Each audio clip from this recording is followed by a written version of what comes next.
Hi,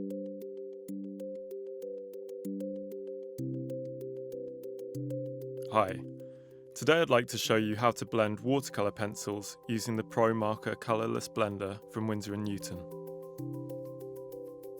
I've masked off an area of watercolour paper and I'm laying down an area of colour. This is red from the Studio collection of watercolour pencils made by Winsor Newton.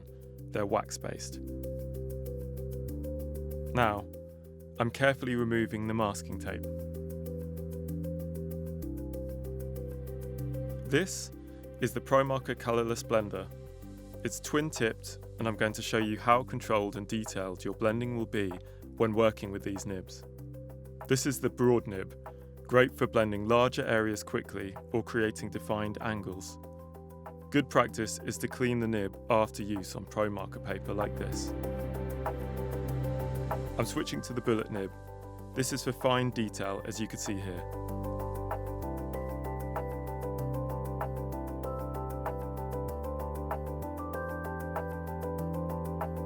Okay, I want to show you a side-by-side comparison between a brush and the Colourless Blender.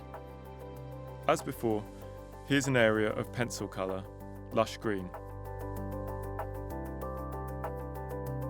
Here I'm blending with a round Winsor Newton Professional Watercolour brush number 6.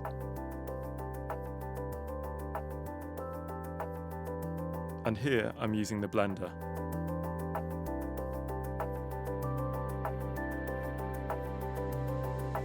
As you can see, both tools are great for blending, but if you want fine detail, precise edges and the control of a flat finish, then the Promarker Colourless Blender is a great choice.